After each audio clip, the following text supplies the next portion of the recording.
Hey friends, you're watching BrainStormAcres. I'm Henry. And I'm Irene. Today we're going to be tasting 3 new varieties of tomatoes that we grew this year. Right, against an old one that we've been growing for probably 10 years. Stick around. It should be fun.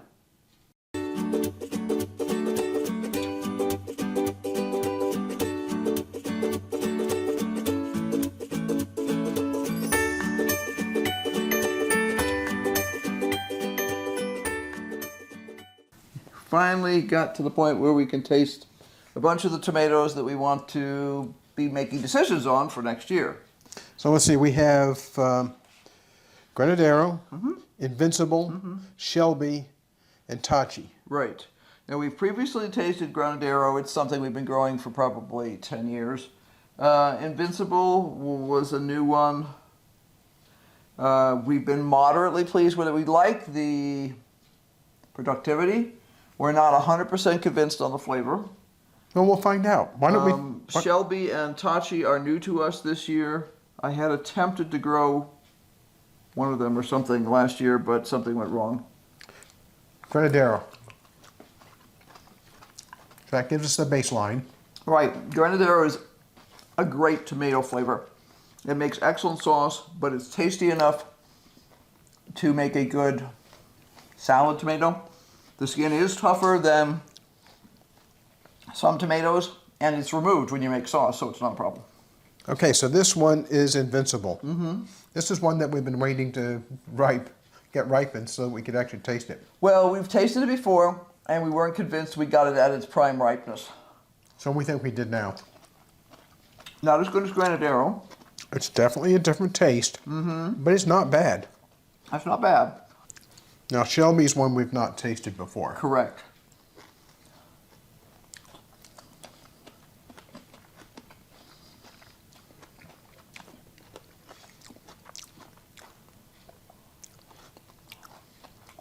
That's a lot like Granadero. There's a little more acid to it. Yeah, it's closer to Granadero than it is Invincible in terms of flavor. It is different. But I think if we were cooking this down for sauce, the flavor will intensify. You know, the Shelby's a little more acid than Granadero. And a Granadero tends towards sweet when it's really ripe. Tachi or Shelby, they taste very, very similar to me. Right.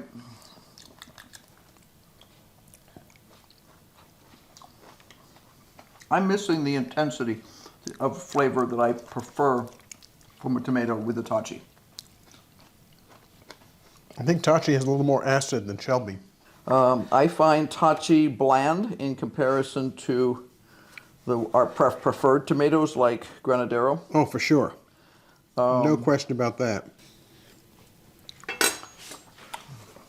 Well, let's try it again.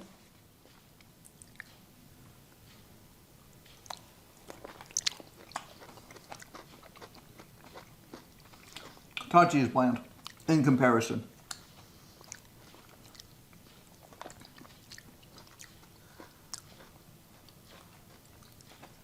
I mean, it'll be fine to use this year, but that's not the question we're answering. The question is, would we grow it again next year?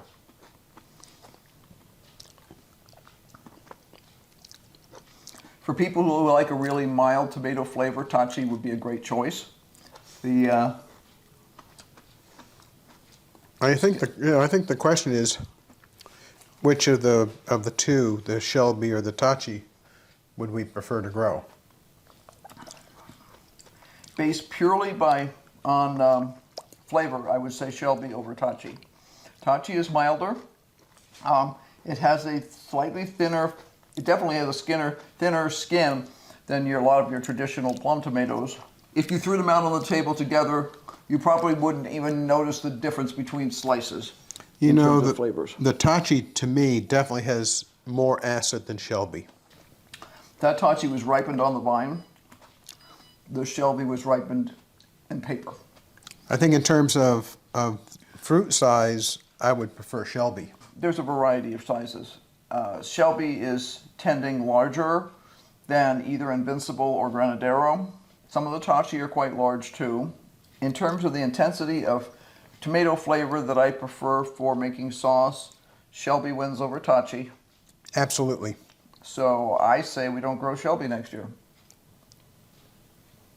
You don't grow tachi. Tachi next year, yeah. I don't see where it's worth it. I don't think it's I don't think it's a good tomato for us for tomato sauce or tomato paste. Other people might like it just Well, fine. like I say, if you prefer a milder tomato flavor, I would say tachi. I'd have to look and see what they promoted it as, but I thought they promoted it as a plum paste tomato. It's a determinant. So is Shelby. Like I said, this tachi that I just dragged in was literally just came in out of the greenhouse. So, yeah, it's mild. It's a mild tomato flavor. So people who like a milder tomato flavor with not too thick a skin, tachi would be a good choice for. For us, we're trying to grow a slightly bolder tomato flavor. We don't care about the skin because if we're using it for sauce, the skin's going away anyway. What I've been looking for is actually a replacement for Granadero, because Granadero is a more traditional plant with a smaller disease package. So it's indeterminate, which means it takes over the world. It is tough, so it will continue to produce over the season, even if things happen to it. You know, it'll come back. I am not as impressed with Invincible as I hoped I would be. I don't particularly care for Invincible. It's very prolific, and it was not susceptible to blossom end rot, which is good. Because if we get variations in watering and temperatures and all that kind of stuff, that's a good thing. I think Shelby's the ticket, and then grow Granadero as well. Because that way we have two different varieties. Certainly, as Shelby gets cooked down, the flavor is going to intensify. Yeah, I was really hoping that Invincible would... It has a better disease package, doesn't it? I have to check, but I think that Invincible, Shelby, and tachi all have similar disease packages. So I will check the disease packages on these.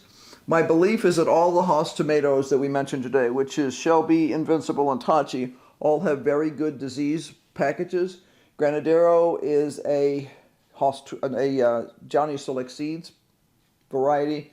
I don't think it's an exclusive, but I'll check on that, and we'll put that up on as to whether it is or not.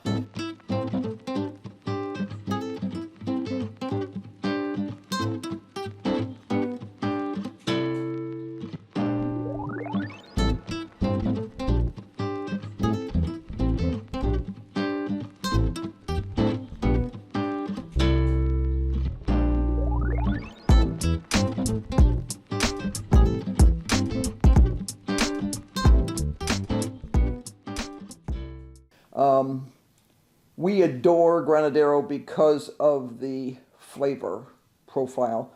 We've had trouble getting large fruits off of it, and that's us. I know that. It's us. I see other people getting larger fruits than we do. But it is tough, which is one of the things we were looking for, is a plant that can withstand huge swings in temperature, huge swings in water, and not wind up with a lot of blossom end rot and things like that. We have tried other tomatoes that we liked the flavor of. Opalka was one of them. Great flavor, but very susceptible in our environment to blossom end rot.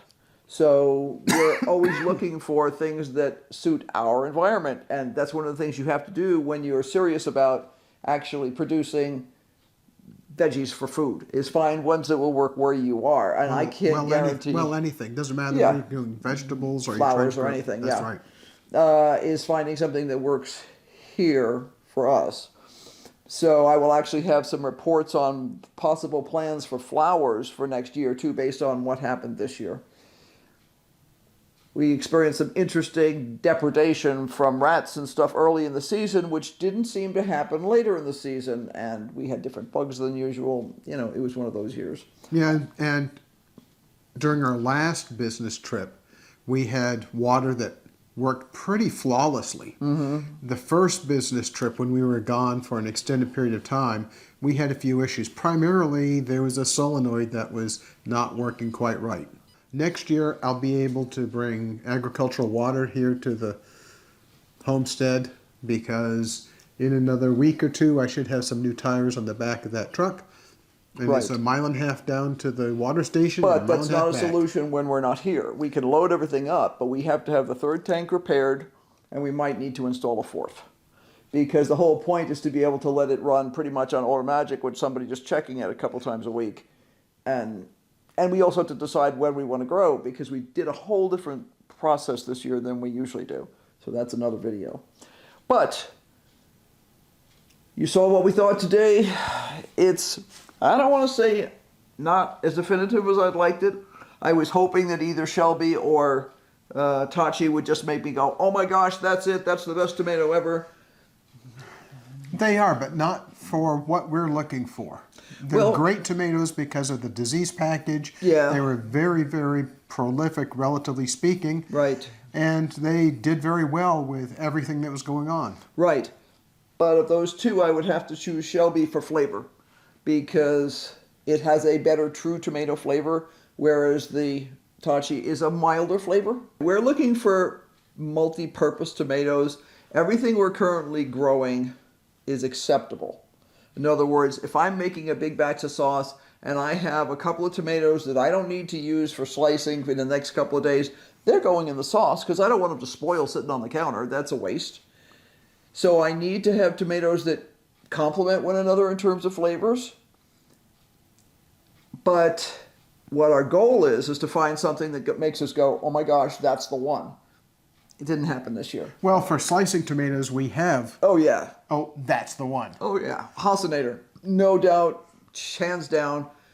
We've had it from our 10-gallon flower pots, and we've had it from Bev and Deb's garden, and absolutely stellar.